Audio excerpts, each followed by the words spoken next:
நடத்துங்க.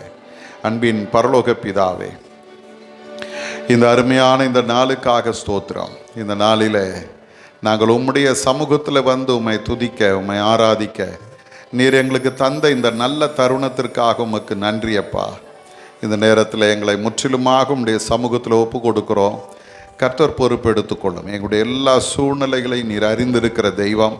இந்த நேரத்தில் ஒரு விஷயம் உம்முடைய காயப்பட்ட கரத்தினால எல்லாரையும் தொடுங்க, ஆசீர்வதிங்க, பலப்படுத்துங்க, கிருபையை தாங்க, சமாதானத்தினால் நிரப்புங்க. நாங்கள் எதிர்பார்த்திருக்கும் நன்மைகளை தரும்படிக்கு கர்த்தர் எங்கள் மேல் நினைவாயிருக்கிறீர். அதற்காய் ஸ்தோத்திரம். தொடர்ந்து இந்த நேரத்தில் நாங்கள் உம்முடைய வார்த்தைகளை தியானிக்க போகிறோம். ஆண்டவரே, நீர் எங்களோடு பேசுங்கப்பா. உம்முடைய அமர்ந்த மெல்லிய சத்தத்தை நாங்கள் கேட்கட்டும். கர்த்தருடைய வார்த்தை எங்களை தேற்றட்டும், பலப்படுத்தட்டும். இந்த இடத்திலிருந்து நாங்கள் திரும்பி போகும்போது புது பலனடைந்தவர்களாய், நன்மைகளை பெற்றவர்களாய் நாங்கள் கடந்து செல்ல எங்களுக்கு உதவி செய்யும். இயேசுவின் மூலம் ஜெபிக்கிறோம் எங்கள் நல்ல பிதாவே, ஆமேன். ஆமேன். உட்காருவோம்.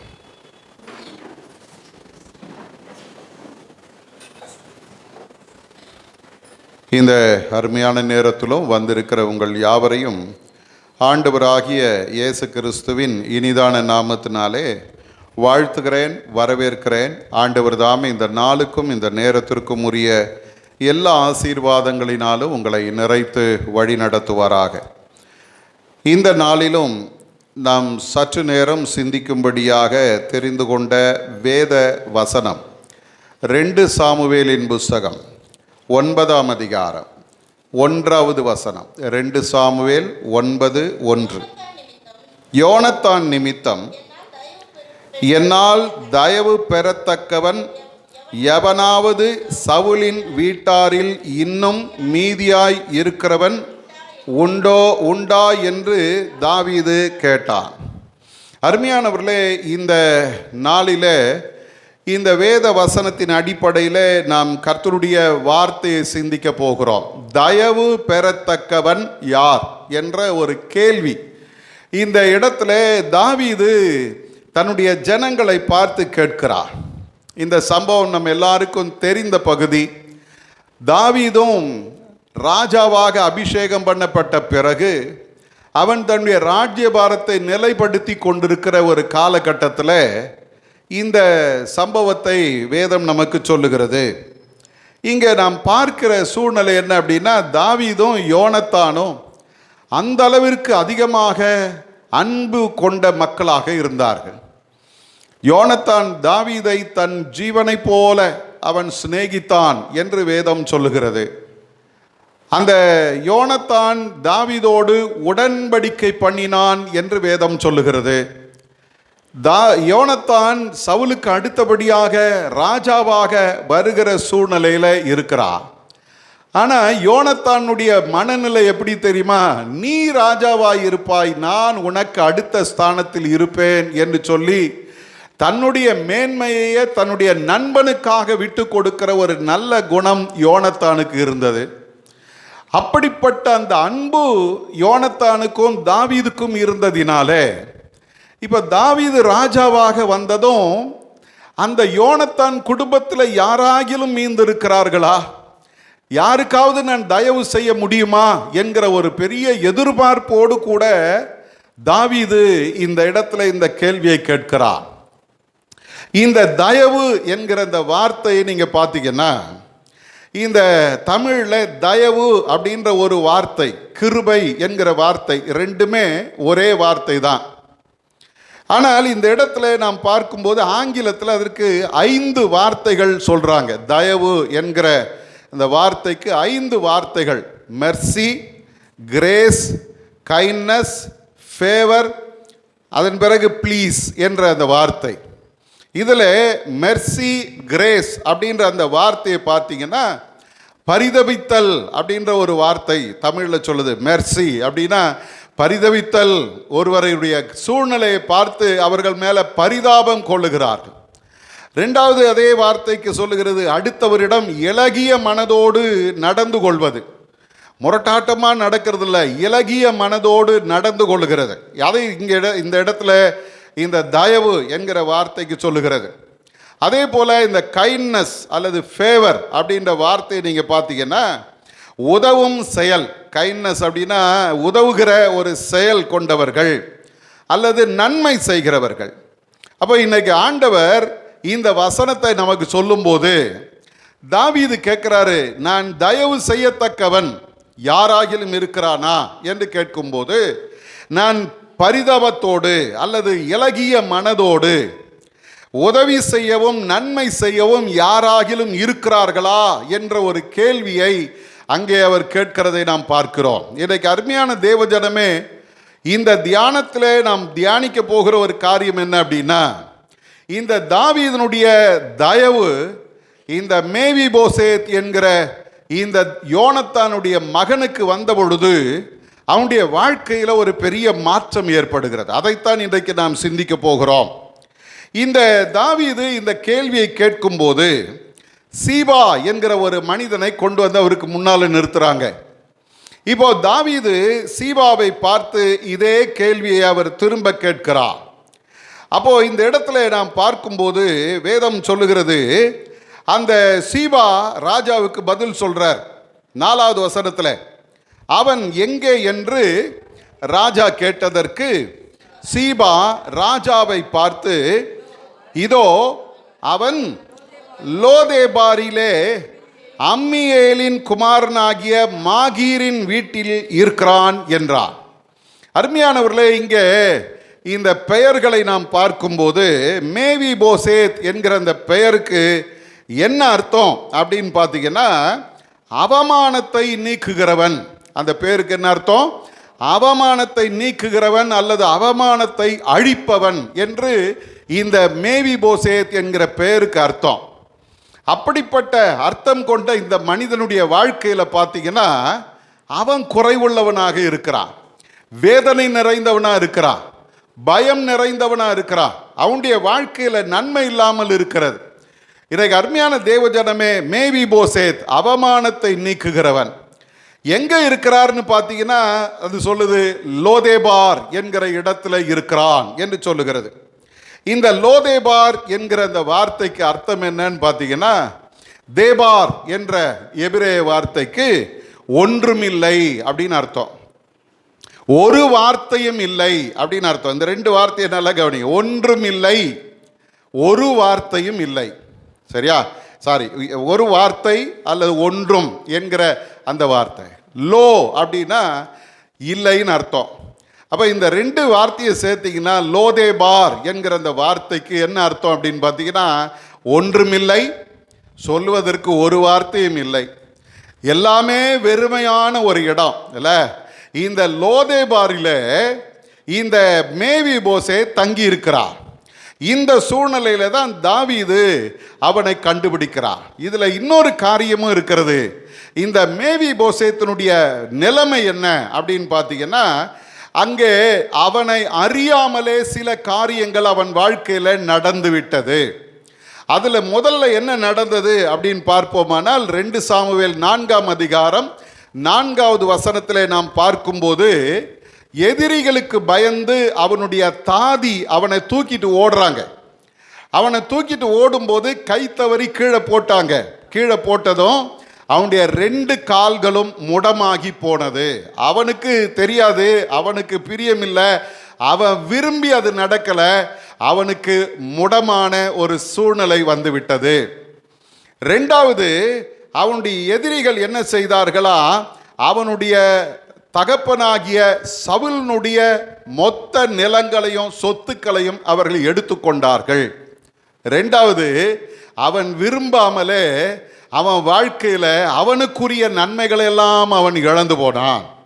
3வது, ராஜகுமாரனாய் இருக்க வேண்டியவன் ஒரு சாதாரண மனிதனாக மாற்றப்பட்டான். தன்னுடைய மேன்மைகளை அவன் இழந்து போனான். அதை விட ஒரு பெரிய சூழ்நிலை என்ன அப்படின்னா, எப்போதும் எதிரிகளுக்கு பயந்து பயந்து பயந்து வாழ்கிற ஒரு மனிதனாக இந்த மேவிபோசேத்தை வேதம் நமக்கு காண்பிக்கிறது. அருமையானவர்களே, முடமான நிலையில் தன்னுடைய எல்லா நன்மைகளையும் இழந்தவனாக, தன்னுடைய மேன்மைகளை இழந்தவனாக, எதிரிகளுக்கு பயந்து வாழ்ந்து கொண்டிருக்கிற இந்த மேவி போசேத்துக்கு தாவீது தயவு செய்ய போகிறேன் என்று சொல்லி இறங்கி வந்தான். அல்லேலூயா, அல்லேலூயா, அல்லேலூயா, அல்லேலூயா. சத்தம் என் காதில் கேட்குற வரைக்கும் விட மாட்டேன். அல்லேலூயா. இழந்துட்டேன், ஒன்றும் இல்லை. இன்னைக்கு நிறைய நேரங்களில் நாம் பேசுகிற காரியங்களில் முதல்ல நான் எல்லா நன்மையும் இழந்துட்டேயா, எந்த நன்மை எனக்கு இல்லை, என் வாழ்க்கை நன்மையற்ற வாழ்க்கையாக இருக்கிறது சொல்கிறீங்களா? என் வாழ்க்கையில் நான் எதையும் துணிந்து செய்ய முடியல, முடமானது போல, கையோடைஞ்சது போல நான் இருக்கிறேன் சொல்கிறீங்களா?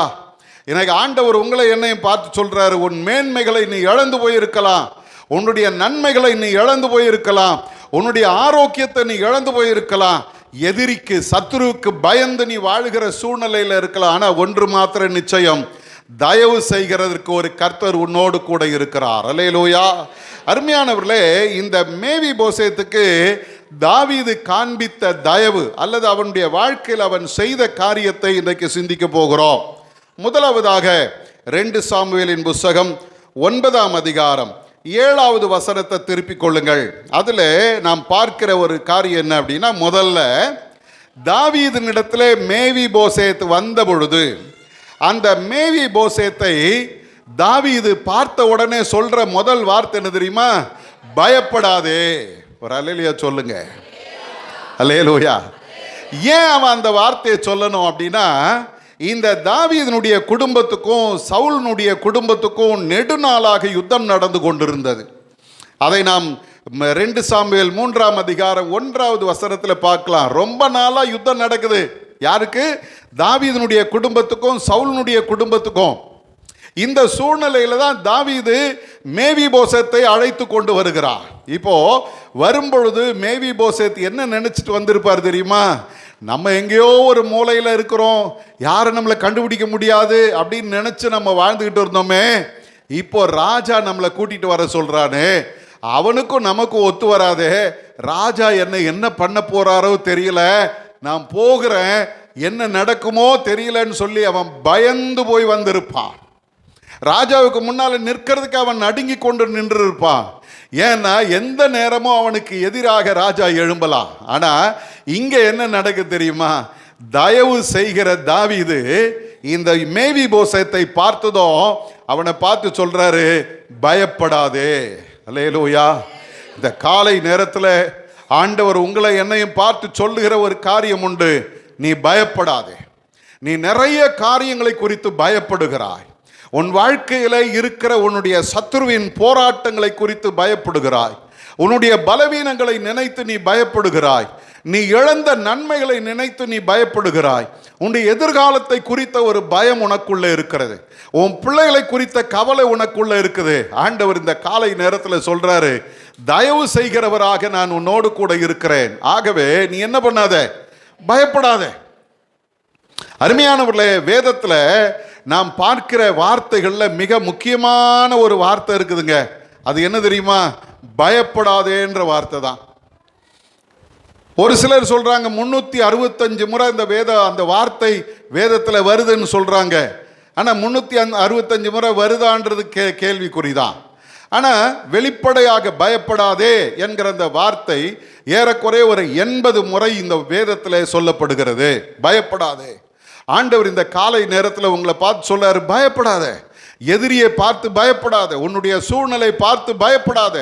நடக்காத காரியங்களை நினைத்து பயப்படுகிறவர்கள் நிறைய பேர் இருக்கிறோம். ஒண்ணுமே நடக்கல, எதுவுமே நடக்க போவதும் கிடையாது. ஆனா நமக்குள்ள என்ன இருக்குது? பயம் இருக்குது. ஆனா ஒண்ணு தெரிஞ்சுங்க, இன்னையிலிருந்து நீங்களும் நானும் சொல்ல வேண்டிய ஒரு காரியம் உண்டு. எனக்கு தயவு செய்கிற ஒரு கர்த்தர் என்னோடு கூட இருக்கிறதுனால நான் எதை குறித்தும் பயப்பட மாட்டேன். அல்லேலூயா. ஆண்டவருடைய வேதம் சொல்லுகிறது, தாவீது மேவி போசேத்தை பார்த்து பயப்படாதே என்று அவனை தேற்றினான். நான் உனக்கு தயவு செய்வேன் என்று சொல்லி அவனை தேற்றினான். ரெண்டாவது, இந்த தாவீது மேவி போசேத்துக்கு செய்தது என்ன அப்படின்னு பார்த்தீங்கன்னா, 2 சாமுவேலின் புஸ்தகம் 9ஆம் அதிகாரம் 7வது வசனத்துடைய அடுத்த பகுதி சொல்லுகிறது, உன் தகப்பனாகிய சவுலின் நிலங்களை எல்லாம் உனக்கு திரும்ப கொடுப்பேன். ஒரு அல்லேலூயா சொல்லுங்க. அவன் விரும்பியும் விரும்பாமலோ அந்த சவுலினுடைய நிலங்கள் எல்லாம் அவனை விட்டு போனது. எல்லாத்தையும் இழந்துட்டான். ஒன்றும் இல்லாமல் உட்கார்ந்து இருந்தவனுக்கு இப்போ சொல்லப்படுகிற வார்த்தை என்ன தெரியுமா? தாவீது சொல்றாரு, உன் தகப்பனாகிய சவுலின் நிலங்களை எல்லாம் உனக்கு திரும்ப கொடுப்பேன். அல்லேலூயா. எனக்கு அருமையான தேவஜனமே, நம்ம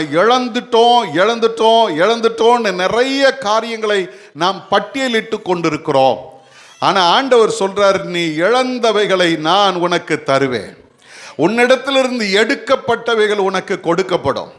உன்னுடைய வாழ்க்கையில் நீ எதை இழந்து போனாயோ அதனுடைய நன்மைகளை நீ இரட்டத்தனையாக அனுபவிப்பாய். அல்லேலூயா. யோபுனுடைய வாழ்க்கையில் நாம் அதை பார்க்கிறோம். யோபு தன்னுடைய வாழ்க்கையில் தன்னுடைய பிள்ளைகளை இழந்தான், சொத்து சுதந்திரங்களை இழந்தான், எல்லாவற்றையும் இழந்து போய் ஒன்றுமில்லாமல் நடுத்தெருவில் உட்கார்ந்தது போல உட்கார்ந்து இருக்கிறாரு. ஆனாலும் வேதம் சொல்லுகிறது, இவை எல்லாவற்றிலேயும் யோபு தன் வாயினால் பாவம் செய்யவில்லை. ஒரு அல்லேலூயா சொல்லுங்களேன். நம்ம என்ன பண்ணுறோம் தெரியுமா? நுணலும் தன் வாயால் கெடும்ன்ற மாதிரி, ஆண்டவரே எனக்கு ஏன் இப்படி பண்ணீங்க, ஏன் இப்படி செஞ்சீங்க, ஏன் இப்படி நடந்துச்சு, அவருக்கு கண் இல்லையா, காது இல்லையா, மூக்கு இல்லையா, ஏன் இப்படி பண்ணுறாரு, எனக்கு மட்டும்தான் இப்படி பண்ணுறாரு, என்னதான் ஆண்டவர் தண்டிக்கிறாரு, இப்படியே பேசிகிட்டு இருக்கிறோம். யோபு நிதானமாய் பேசினான். அவனுடைய விளைவு என்ன தெரியுமா? வேதம் சொல்லுகிறது, அவனுடைய முன்னிலைமையை காட்டிலும் அவனுடைய பின்னிலைமையை இரட்டத்தனையாய் கர்த்தர் ஆசீர்வதித்தார். இந்த இடத்துல வந்திருக்கிற அருமையான தேவஜனமே, நீ இதுவரைக்கும் இழந்த நன்மைகள் ஏராளம் இருக்கலாம். ஆனால் கர்த்தர் சொல்கிறாரு, நான் உனக்கு அதை திரும்ப தருவேன். அல்லேலூயா. வேதத்தை வாசிங்கன்னா சில ஆவிக்குரிய காரியங்களையும் கர்த்தர் நமக்கு சொல்கிறாரு, நீ இழந்து போன ரட்சிப்பை நான் உனக்கு திரும்ப தருவேன். அல்லேலூயா. உன்னை தேடி வந்து காப்பாற்றுகிற ஒரு கர்த்தர். லூக்காவின் புஸ்தகம் 19ஆம் அதிகாரம் 10வது வசனத்தில் ஆண்டவராகிய இயேசு கிறிஸ்துவை குறித்து சொல்லுகிறது, இழந்து போனதை தேடவும் ரட்சிக்கவுமே மனுஷகுமாரன் வந்திருக்கிறார் என்று ஆண்டவர் சொல்றார். இழந்து போனதை தேடவும் ரட்சிக்கவும் இந்த உலகத்தில் வந்தார். அருமையான தேவஜனமே, பல நேரங்களில் நம்முடைய வாழ்க்கையில் தெரிந்தோ தெரியாமலோ நாம் செய்த பாவங்கள் ஆண்டவர் நமக்கு தந்த ரட்சிப்பை நம்மிடத்திலிருந்து எடுத்து போட்டு இருக்கிறார்.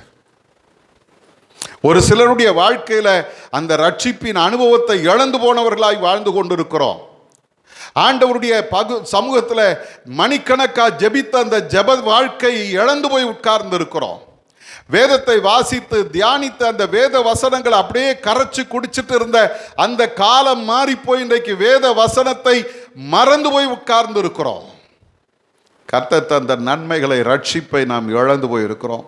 இன்னைக்கு ஆண்டவர் இந்த காலை நேரத்தில் உங்களை பார்த்து சொல்றாரு, நீ இழந்த அந்த ரட்சிப்பை நான் உனக்கு திரும்ப தருவேன். அல்லேலூயா. அது ஒருவேளை உங்களுடைய வாழ்க்கையில் ஏற்பட்ட விரும்பத்தகாத சம்பவங்களாக இருக்கலாம், சூழ்நிலைகளாக இருக்கலாம். கர்த்தருடைய கரத்தில் உங்களை ஒப்பு கொடுங்க. இந்த வசனத்தை சொல்லும்போது காணாமல் போன ஆட்டை ஞாபகத்தில் வச்சுங்க. அந்த ஆடு வேணோன்னு போச்சா வேணான்னு போச்சா தெரியாது, உண்மைதானே? அதெல்லாம் பைபிளில் சொல்லலை. 100 ஆடுகள் இருந்தது, அதில் ஒரு ஆடு, பேசுங்களேன்,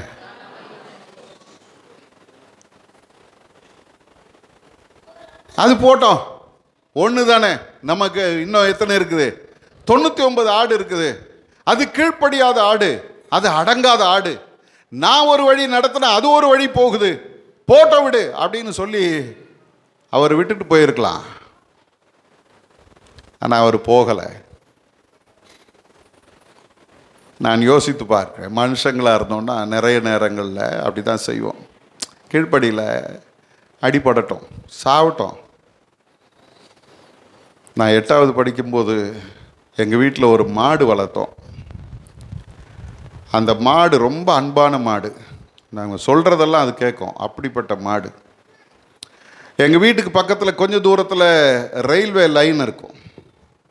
அந்த ரயில்வே லைனில் கோதுமைகள்லாம் ஏற்றிட்டு போவாங்க அந்த கூட்ஸில்.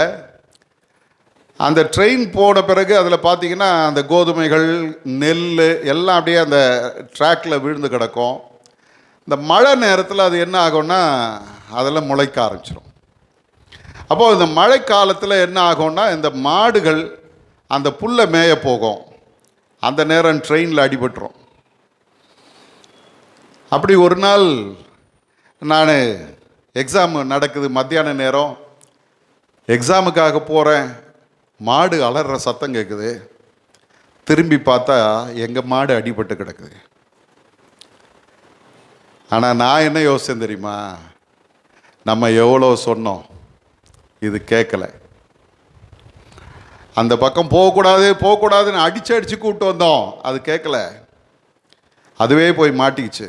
சாகட்டும் அப்படின்னு 13 வயசு பையனா அந்த மாட்டை பார்த்துட்டு அப்படியே பஸ் ஏறி போய் எக்ஸாம் எழுதிட்டு வர்றேன். வரும்போது எங்கள் அம்மா ஓன்னு அலறாங்க.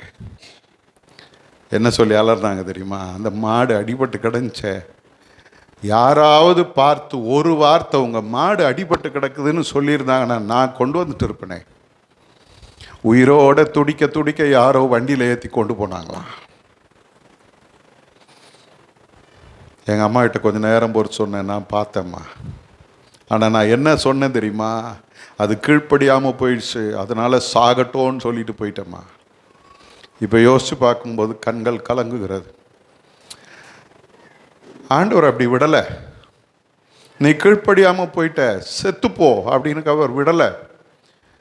நீ என் பேச்சை மீறி போயிட்ட, அதனால நான் உன்னை விட்டுருவேன் அப்படின்னு அவர் விடலை. அவர் என்ன பண்ணுறாரு தெரியுமா? 99 ஆடுகளை வனாந்தரத்திலேயே விட்டுட்டு காணாமல் போன ஒரு ஆட்டை தேடி போகிறார். எங்கெங்கேயோ தேடி இருப்பான்ல வனாந்தரம். அது முள்ளில் கிடக்குதா இல்லை மலையில் போய் கிடக்குதா, எங்கே போச்சு என்ன ஆச்சு தேடி தேடி தேடி போயிருப்பான். கண்டுபிடிக்கிற வரைக்கும் அவன் அதை விடலை, தேடி எடுத்தான். அல்லேலூயா. இன்னைக்கு ஆண்டவர் சொல்கிறாரு, மகனே மகளே, நானும் உன்னை தேடிக்கொண்டே இருக்கிறேன்.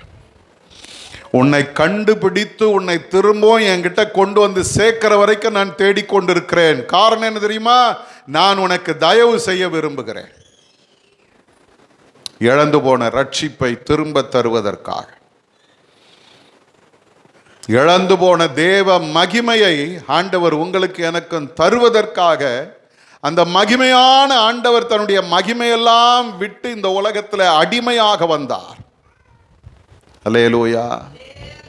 பவுல் சொல்றாரு ரோமர் 3:23, எல்லாரும் பாவம் செய்து தேவ மகிமையற்றவர்களானோம். அந்த மகிமை இழந்த மனிதனை திரும்பவும் தம்முடைய மகிமைக்குள்ளே கொண்டு வருவதற்காக விண்ணுலகத்தின் மேன்மையெல்லாம் விட்டு நமக்காக இந்த உலகத்தில் அடிமையை போல வந்த இயேசுவை கொஞ்சம் அப்படியே நிமிர்ந்து பாருங்க. அவர் தன்னுடைய எல்லா மேன்மை இழந்து இந்த உலகத்தில் வந்ததனுடைய நோக்கம் என்ன தெரியுமா? நீங்களும் நானும் இழந்த மகிமையை திரும்ப பெறுவதற்காக, இழந்த நன்மைகளை திரும்ப தருவதற்காக. லூக்காவின் புஸ்தகம் 15ஆம் அதிகாரம் 3 காணாமல் போன பொருட்களை சொல்லுது. 1 ஆடு, 2வது வெள்ளிக்காசு, 3வது காணாமல் போன பிள்ளை. இந்த இளைய குமாரனை பார்க்கும்போது அப்பா வீட்டில் அவன் அவ்வளவு சந்தோஷமா இருந்தான், சுகபோகமா வாழ்ந்தான், குறையில்லாம வாழ்ந்தான். காரணம் என்ன தெரியுமா? அந்த வீட்டில் இருந்த வேலைக்காரன் கூட திருப்தியா சாப்பிட்டுக்கிட்டு இருந்தானா, திருப்தியா சாப்பிட்டுக்கிட்டு இருந்தான். யானை கொழுத்து போனா தான் தலையில தானே மண்ணள்ளி போட்டுக்குமா. அது மாதிரி சந்தோஷமா இருந்த இந்த பையன் என்ன பண்றான் பாருங்க. அப்பா கிட்ட போய் ஒரு நாள் கேட்குறான், அப்பா என் சொத்துக்கள் எல்லாம் பிரித்து கொடுங்க, எனக்கு சேர வேண்டியவைகளை எனக்கு தார். அப்பா பிரித்து கொடுத்துட்டாரு. போனான், மனம் போல வாழ்ந்தான், எல்லாவற்றையும் இழந்து போனான். பஞ்சம் வருது. எப்பவுமே ஒன்று தெரிஞ்சுங்க, அவன் நல்லா இருக்கும்போது பஞ்சம் வந்திருந்தா அவன் அதை எப்படியும் சமாளிச்சுட்டு இருப்பான். எல்லாத்தையும் இழந்து ஒன்றும் இல்லாமல் நிற்கும்போது பஞ்சம் வந்தது. இப்போ அடுத்த வேலை சாப்பாட்டுக்கு இல்லை, பன்றிகளை மேய்க்க போகிறார். பைபிள் ரொம்ப அருமையா சொல்லுது, குடியானவன் இடத்தில் ஒட்டி கொண்டா.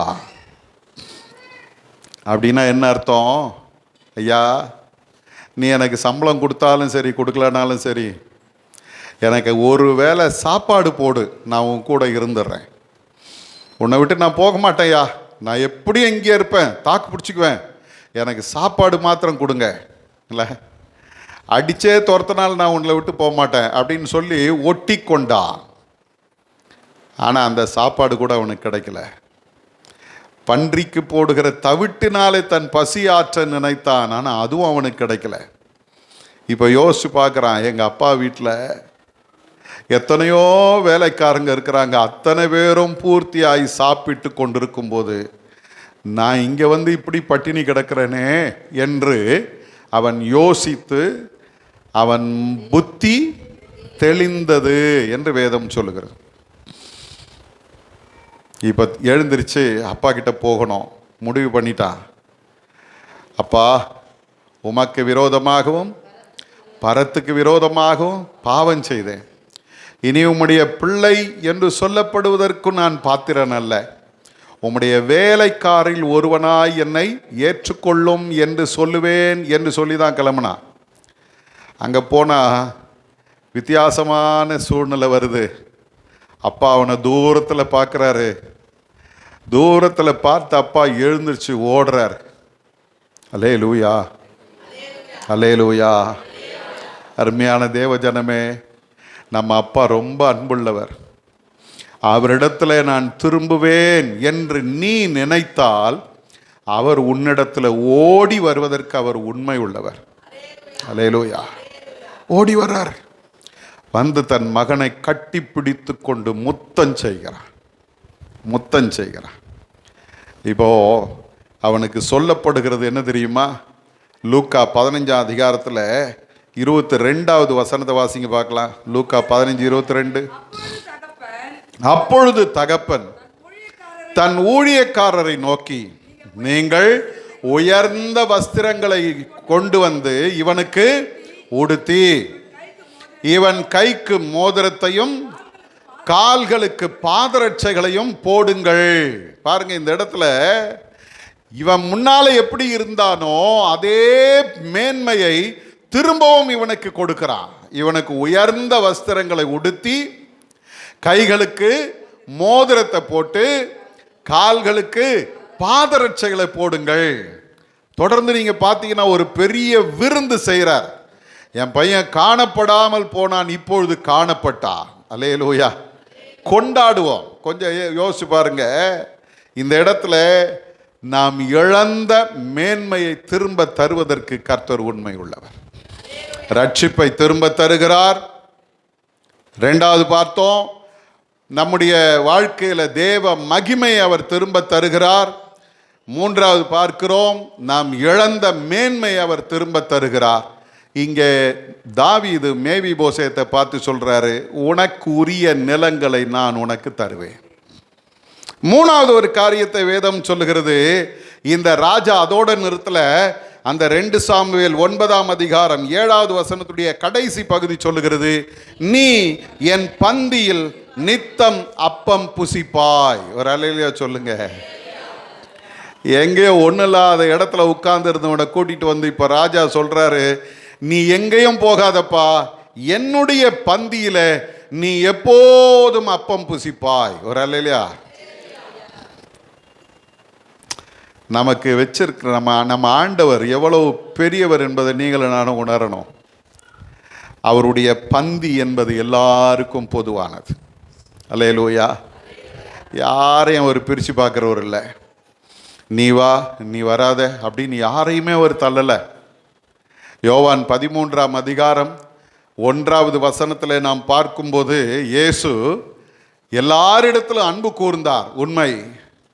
அந்த அன்பு எவ்வளவு காலம் இருந்தது அப்படின்னா, முடிவு பரியந்தம் அன்பு கூர்ந்தார். ஒரு அல்லேலூயா சொல்லுங்க.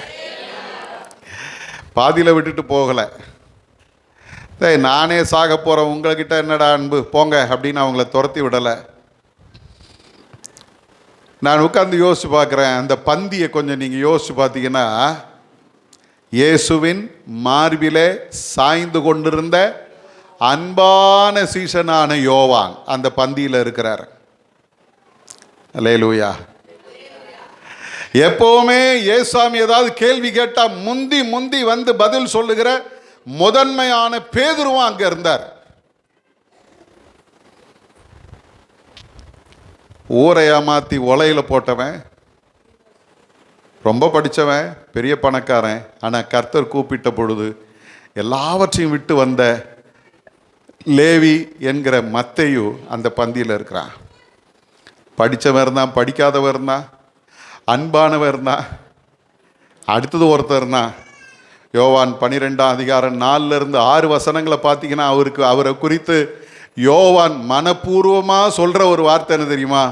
அவன் திருடனாய் இருந்தபடியினாலே அப்படின்னு யூதாஸ் காரியோத்தை சொல்கிறார். யார் அவன்? யூதாஸ் காரியோத்து. அவனுக்கு பைபிள் யோவான் சொல்கிற பேர் என்ன தெரியுமா? அவன் திருடன். பணப்பைய கையிலே வச்சுட்டு தெரிஞ்சான், திருடன். ஆனால் அந்த திருடனுக்கும் இடம் இருந்துச்சு. ஒரு அலையிலேயே சொல்லுங்க. அந்த திருடன் சாதாரண திருடன் இல்லை, இயேசுவே விற்க துணிந்த ஒரு திருடன். ஏசாமிக்கு எல்லாம் தெரியுங்க. அல்லேலூயா. தெரியுமா தெரியாதா? எல்லாரையும் தெரியும்.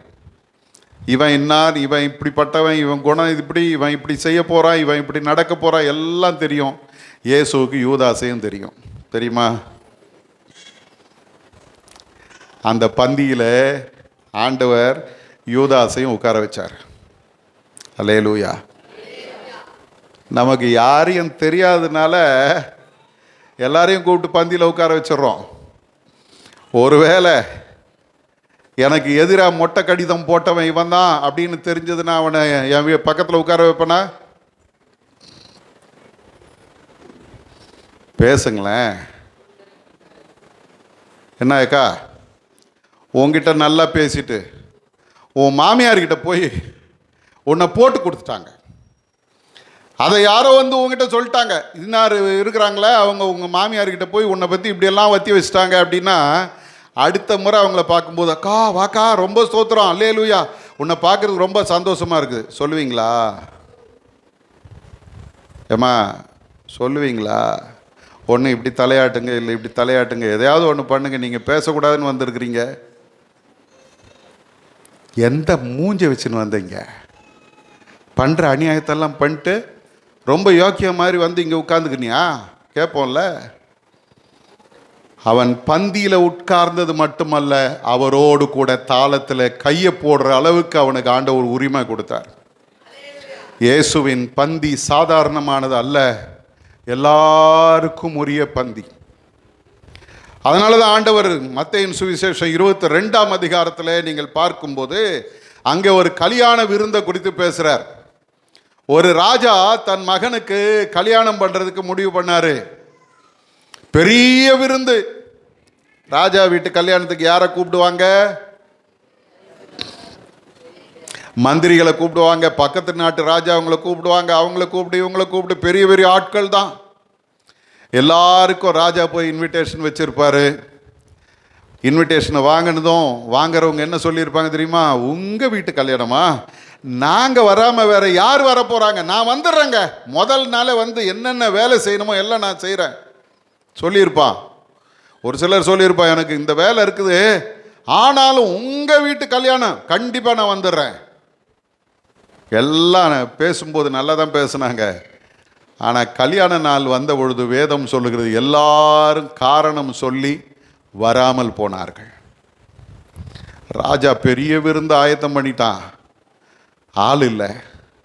இப்போ அவர் சொல்கிற காரியம் என்ன தெரியுமா? 22ஆம் அதிகாரம் 9வது வசனத்தை வாசிங்க. மத்தேயு 22:9. ஆகையால் நீங்கள் வழிச்சந்திகளிலே போய் காணப்படுகிற யாவரையும் கல்யாணத்துக்கு அழைத்து கொண்டு வாருங்கள். அடுத்த வசனம் வாசிங்க. அந்த ஊழியக்காரர் புறப்பட்டு வழியில போய் தாங்கள் கண்ட நல்லார் பொல்லார் யாவரையும் கூட்டிக் கொண்டு வந்தார்கள். கல்யாண சாலை விருந்தாளிகளால் நிறைந்தது. ஒரு அலையில சொல்லுங்க. நல்லா அந்த வார்த்தை சொல்லுது. தாங்கள் கண்ட நல்லார் பொல்லார் யாவரையும் கூட்டிக் கொண்டு வந்தார்கள். அல்லேலூயா. நல்லவங்களும் வந்தாங்க, கெட்டவங்களும் வந்தாங்க. திருடனும் வந்தான், கொள்ளை அடிக்கிறவன் வந்தான், கற்பழிக்கிறவன் வந்தான், குடிகாரன் வந்தான், எல்லாரும் வந்தாங்க. உள்ள வரும்போது ராஜா செஞ்ச ஒரு காரியம் என்ன தெரியுமா? எல்லாருக்கும் கல்யாண வஸ்திரம் கொடுத்தான். அல்லேலூயா. இவன் நல்லவனா கெட்டவனா, இவன் குடிகாரனா இவன் நல்லவனா ஒன்றும் இல்லை. வர்றியா, வா உள்ள வா, இந்த வஸ்திரம் வச்சுக்க. எனக்கு ஆண்டவர் உங்களுக்கு எனக்கும் தந்திருக்கிற ஒரு பெரிய பாக்கியம் என்ன தெரியுமா? அவருடைய ரட்சிப்பின் வஸ்திரத்தை நமக்கு கொடுத்து அவருடைய பந்தியில் கொண்டு வந்து உட்கார வச்சுட்டாருங்க. திருடனுக்கும் பேர் என்ன தெரியுமா? விருந்தாளி. அல்லேலூயா. பந்தி, அந்த பந்தி முழுவதும் மக்களால் நிறைந்திருந்ததுன்னு போல விருந்தாளிகளால் நிறைந்திருந்தது.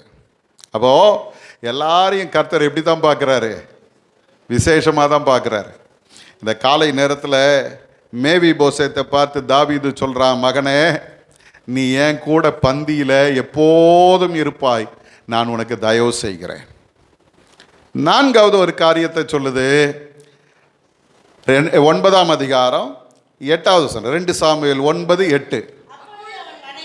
அப்பொழுது அவன் வணங்கி, செத்த நாயை போல் இருக்கிற என்னை நீர் நோக்கி பார்க்கிறதற்கு உமது அடியான் எம்மாத்திரம் என்றான். இப்போ ராஜா சொல்லிட்டாரு. தாவீது என்ன சொல்றாரு? அப்பா நீ என் கூட பந்தியில எப்போதும் நீ அப்பம் புசிப்பாய்ன்னு சொன்ன உடனே இந்த மேவி போசேத்துக்கு மனதின் ஆழத்தில் ஒரு காரியம் இருக்குது. என்ன தெரியுமா? நான் இதற்கு எந்த விதத்திலும் தகுதியுள்ளவன் அல்ல. அவன் என்ன சொல்கிறான் தெரியுமா? ராஜா நான் யார் தெரியுமா? செத்த நாய் போல இருக்கிறேன். அல்லேலூயா. நாய் உயிரோடு இருந்தால் தான் மரியாதை. செத்து போனால் எப்போ கொண்டு போய் புதைக்கணும் அப்படின்னு காத்துக்கிட்டு இருப்பாங்க. புரியுதுங்களா? நாய் அவ்வளோ நேரம் வச்சுருக்க மாட்டாங்க. எங்கேயாவது நாய்க்கு ஜப கூட்டம் வச்சாங்களா? ஐயோ என் கூடவே இருந்துச்சு, மூஞ்செல்லாம் நக்கும், வெளியே போயிட்டு வந்தால் காலை சுற்றி சுற்றி வரும், எவ்வளோ நல்ல நாய் தெரியுமா, செத்து போச்சு, ஐயா வாங்க என் நாய் செத்து போச்சு, ஒரு சின்ன ஜபம் பண்ணி அடக்கம் பண்ணிடலாம். அப்படியா? நாய்க்கு 10 பைசா மதிப்பு கிடையாது செத்து போச்சுன்னா. அவன் சொல்கிறான், ராஜா நான் யார் தெரியுமா? செத்த நாய் போல இருக்கிறேன். இப்போ அந்த மனுஷனை கர்த்தர் எங்கே தூக்கி வைக்கிறார் தெரியுமா? என் கூட பந்தியில் உட்காருப்பான்னு உட்கார வச்சிட்டார்.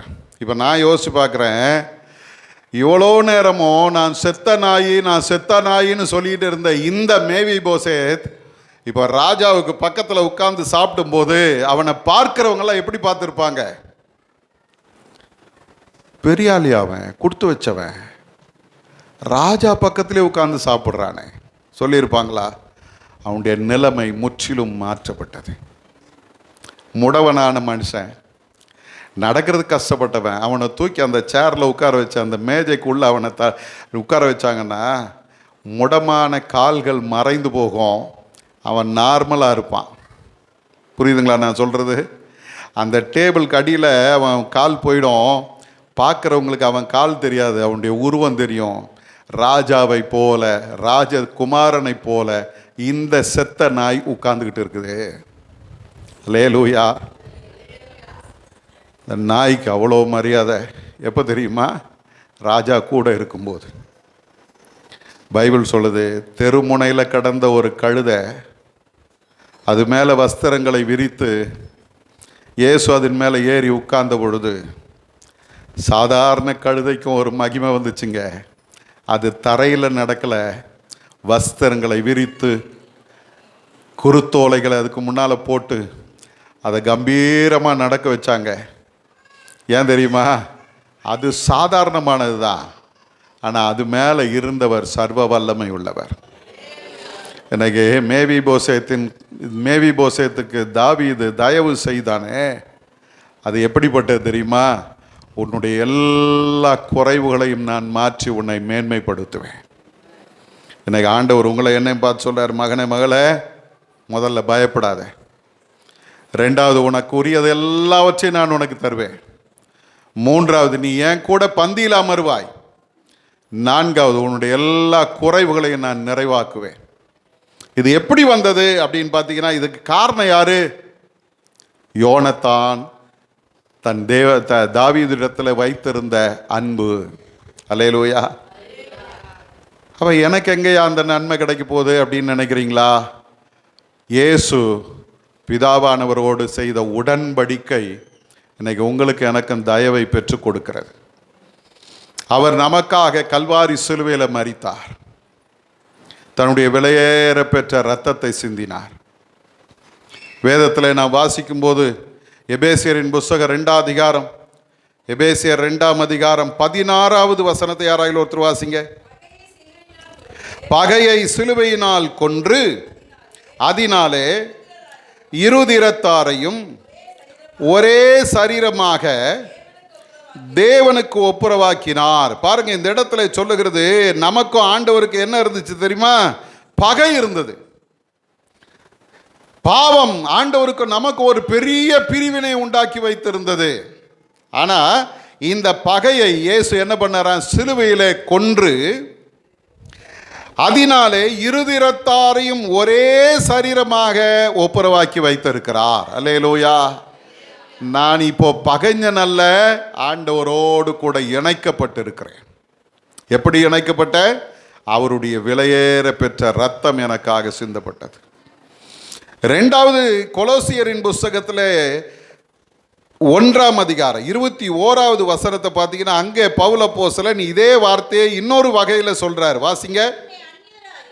முன்னே அந்நியராயும் துர்க்கிரியைகளினால் மனதிலே சத்துருக்களாயும் இருந்த உங்களையும் பரிசுத்தராகவும் குற்றமற்றவர்களாகவும் கண்டிக்கப்படாதவர்களாகவும் தமக்கு முன் நிறுத்தும்படியாக அவருடைய மாம்ச சரீரத்திலே அடைந்த மரணத்தினாலே இப்பொழுது ஒப்புரவாக்கினார். அல்லேலூயா.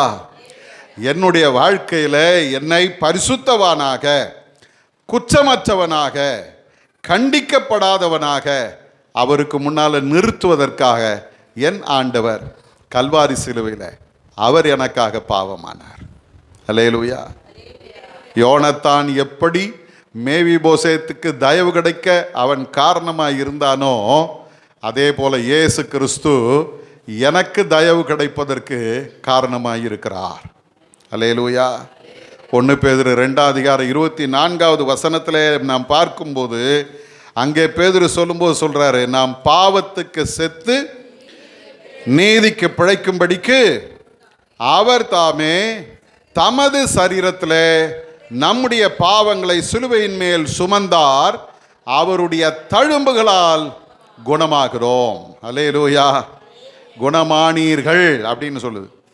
ஏசாயா சொல்லும்போது குணமாகிறோம் அப்படின்னு சொல்றார். அப்ப இந்த இடத்துல பேதுரு சொல்லும்போது, இது முடிஞ்சிடுச்சப்பா, நீ என்ன ஆயிட்ட? குணமாகிட்ட. ஏன் தெரியுமா? உன் பாவங்களை எல்லாம் இயேசு தம்முடைய சரீரத்தில் சுமந்து தீர்த்தார். அல்லேலூயா. இன்னைக்கு அருமையான தேவஜனமே, அந்த இயேசுவை யாரெல்லாம் நம்புறாங்களோ அத்தனை பேருடைய வாழ்க்கையிலும் சுகம் உண்டு. எத்தனை பேர் விசுவாசிக்கிறீங்க? ஒரு ஊழியக்காரர் நேற்று தினத்தில் அவருடைய சாட்சியை நான் கேட்டேன். அவர் ஒரு பெரிய ஊழியக்காரர். அவங்க தங்கி இருந்த வீட்டில் பக்கத்தில் ஒரு குடும்பம் இருந்தாங்களாம். அந்த குடும்பம் கிறிஸ்தவ குடும்பம் தான். அந்த அம்மா பேர் ஜாய்ஸ். ஆனால் அவங்க அவ்வளோலாம் ஆண்டவரை தேட மாட்டாங்க, சாதாரணமான கிறிஸ்தவ குடும்பம் தான். இவங்க அங்கே போனதும் அவங்களுக்கு ஒரே சந்தோஷம். பக்கத்து வீட்டில் இவங்கள பார்த்ததும் சொல்லுவாங்களாம், ஃப்ரெண்ட்ஸ் ஃப்ரம் ஹெவன் அப்படின்வாங்களாம். பரலோகத்திலிருந்து வந்த நண்பர்கள் நீங்கள் அப்படின்னு சொல்லி அவங்கக்கிட்ட பேசுவாங்க, பழகுவாங்க. திடீர்னு ஒரு நாள் அந்த அம்மாவுக்கு அல்சைமர் வியாதி பிடித்தது. மறதி அதிகமானது. மறதி அதிகமாகி கடைசியில் அவங்க கோமாவில் போயிட்டாங்க. அவங்கள ஆக்ஸ்ஃபோர்டு பக்கத்தில் உள்ள ஒரு மருத்துவமனையில், பெரிய மருத்துவமனையில் கொண்டு போய் அட்மிஷன் போட்டாங்க. அங்கே போன பிறகு அவருக்கு மூளை சாவு ஏற்பட்டது. செத்து போயிட்டாங்க. இப்போ டாக்டர் சொல்கிறாங்க 5 நாள் உங்களுக்கு டைம் தரோம், அதுக்குள்ளே நீங்கள் என்ன பண்ணுங்கள், சொந்தக்காரங்களுக்கெல்லாம் சொல்லிவிடுங்க, எல்லோரும் வரட்டும், வந்ததும் 5ஆவது நாள் அவங்கள வென்டிலேட்டர்லேருந்து எடுத்துருவோம், அந்த இதை ஆஃப் பண்ணிட்டோன்னா அவங்க மரித்து போவார்கள் அப்படின்னு சொல்லிட்டு டாக்டர் சொன்னாங்களா. யாருக்கெல்லாம் சொல்லணுமோ சொல்லிடுங்க அப்படின்னு சொல்லிட்டாங்க. இப்போ அவங்க இந்த ஊழியக்காரர் வீட்டுக்கு வந்து அந்த ஊழியக்காரரை பார்த்து அவங்க சொன்னாங்களாம், எங்கள் அம்மா பிரெயின் டெட் ஆயிடுச்சு, டாக்டருங்கெல்லாம் கைவிட்டுட்டாங்க, முடிஞ்சு போச்சு. 5 நாள் பொறுத்து அந்த மெஷின் அவங்க ஆஃப் பண்ணிட்டாங்கன்னா அவங்க இறந்துருவாங்க. உங்களை எங்கள் அம்மா ரொம்ப அன்பாக பார்த்தாங்க, உங்களை அடிக்கடி உங்களை பற்றி பேசுவாங்க, உங்கள் குடும்பத்தை பற்றி பேசுவாங்க. ஆகவே உங்களால் முடிஞ்சால் நீங்கள் ஒரு முறை போய் அவங்கள உயிர் போகிறதுக்கு முன்னால் பார்த்துருங்க அப்படின்னு அவங்களுடைய மகள் சொன்னாங்க. ஊழியக்காரர் நினச்சாராம், பக்கத்தில் இருந்தாலாவது போய் பார்த்துட்டு வரலாம், இது இவ்வளோ தூரம் 4 மணி நேரம் ட்ராவல் பண்ணோம், இவ்வளோ தூரம் போய் செத்து போனவங்கள பார்க்குறதுக்கா, பிரெயின் டெட் ஆகிடுச்சு, இனிமேல் எதுக்கு போய் பார்க்கணும் அப்படின்னு யோசித்தவர் மனசுக்குள்ளே சரி போய் பார்ப்போம். கார் ஓட்டிகிட்டே போகிறாரு, மனசுக்குள்ளே யோசிக்கிறாராம், புது இடம், காரை எங்கே கொண்டு போய் பார்க் பண்ண போகிறோம், எங்கே போய் கார் பார்க்கிங் டிக்கெட் வாங்கிறது, ஒன்றும் தெரியாத, எதுக்கு இவ்வளோ கஷ்டப்பட்டு நான் போகணும் அப்படின்னு யோசிச்சுட்டே போனாராம். அங்கே கொண்டு போய் கார் நிறுத்தினார், அந்த ஐசியூவுக்கு போகிறாரு. அந்த அம்மா உணர்வேகள் இல்லாமல் அப்படியே கிடக்கிறாங்க. அங்கே போய் நின்னவர் மனதுக்குள்ளே ஒரு எண்ணம் வருது, அந்த அம்மாவை பார்த்து பேசுகிறாரு. யாரை பார்த்து? பிரெயின் டெட் ஆகி உணர்வே இல்லாமல் இருக்கிற அந்த அம்மாவை பார்த்து பேசுகிறாரு. ஜாய்ஸ், எங்களை அடிக்கடி சொல்லுவேன் ஃப்ரெண்ட்ஸ் ஃப்ரம் ஹெவன்னு சொல்லி நாங்கள் வந்திருக்கிறோம். ஆண்டவர் உன்னை தொடரார், நீ சுகமாவாய், நீ சீக்கிரமாக வீட்டுக்கு வருவ, எங்களுக்கு நன்றி சொல்லுவ சொல்லிட்டு அவர் பாட்டுன்னு ஒரு ஜெபம் வந்துட்டார். என்ன சொன்னார்? நீ சுகமாவ, வீட்டுக்கு வருவ, நன்றி சொல்லுவ. வெளியே வந்த உடனே அவங்களுடைய மக கிட்ட சொன்னார், நான் இந்த மாதிரி சொல்லிட்டு வந்திருக்கிறேம்மான்னு. அவங்க மக இவங்கள பார்த்து சொல்கிறாங்களா, எப்படி செத்து போனவங்களை பார்த்து இப்படி சொல்லிட்டு வர்றீங்க, இன்னும் அவங்கள 5 நாளில் நாங்கள் அந்த மெஷினை நிறுத்தணுன்னா செத்து போயிடுவாங்கன்னு டாக்டர் சொல்லியிருக்கிறாங்க, எப்படி? நாங்கள் தெரியாதும்மா, சொல்லிட்டு வந்திருக்கிறேன். அவர் வாட்டுன்னு வந்துட்டார். பார்த்தா கொஞ்ச நேரத்துக்குள்ளே அந்த அம்மா கண்ணை திறந்துட்டாங்க. 2 நாளைக்குள்ளே தெளிவாயிட்டாங்க. ஒரு வாரத்தில் வீட்டுக்கு வந்துட்டாங்க. வீட்டுக்கு வந்து அந்த ஊழியக்காரருக்கு தேங்க்ஸ் சொன்னாங்களா. அவர் சொல்கிறாரு, என்னாலே என்ன நம்ப முடியல, ஆண்டவர் இன்றைக்கும் அற்புதம் செய்கிறார். அல்லேலூயா. இன்னைக்கு ஆண்டவர் உங்களை என்னையும் பார்த்து சொல்கிறார், மகனே மகளே, உன் வியாதிகளை குணமாக்குவதற்காக சிலுவையில் அத்தனை பலவீனங்களை நான் ஏற்றுக்கொண்டேன். ஆண்டவருடைய தயவு நமக்கு வரும்போது நம்முடைய வியாதிகளை கூட அவர் குணமாக்குவார். நமக்கு அற்புதம் செய்கிறவர். அது மட்டும் இல்லை, பவுல்கிட்ட கேட்டிங்கன்னா அவர் சொல்வார், ரோமர் 8ஆம் அதிகாரம் 34வது வசனத்தில், நமக்காக மரித்தவர், நமக்காக எழுந்திருக்கிறவர், நமக்காக தேவனுடைய வலது பார்சத்தில் இருந்து நமக்காக வேண்டுதல் செய்கிறவரும் அவரே. அல்லேலூயா. இன்னைக்கு உங்களுக்கு எனக்கு ஒரு பெரிய நம்பிக்கை இருக்குது. என்ன நம்பிக்கை தெரியுமா? எனக்காக ஒருவர் மரித்தார், எனக்காக ஒருவர் உயிர்த்தெழுந்தார், எனக்காக ஒருத்தர் பிதாவின் வலது பார்சத்தில் உட்கார்ந்து கொண்டு எனக்காக அவர் என்ன செய்து கொண்டிருக்கிறார்? வேண்டுதல் செய்து கொண்டே இருக்கிறார். அந்த நம்பிக்கை தான் உங்களை என்னை வாழ வைக்கும். என்னை கர்த்தர் சொல்கிறாரு, நான் உனக்கு தயவு செய்ய போகிறேன், பயப்படாத. முதல்ல பயப்படாத. 2வது, நீ இழந்ததெல்லாம் நான் உனக்கு தருவேன். 3வது, நீ என் கூட பந்தியில் உட்கார்ந்து இருப்பாய். 4வது, உன்னுடைய சூழ்நிலைகள் எல்லாம் மாறும், நீ மேன்மை அடைவாய். காரணம், இயேசு நமக்காக தன்னையே அர்ப்பணித்து ஒரு பெரிய மீட்பை ஏற்படுத்தி இருக்கிறார். கண்களை மூடுவோமா?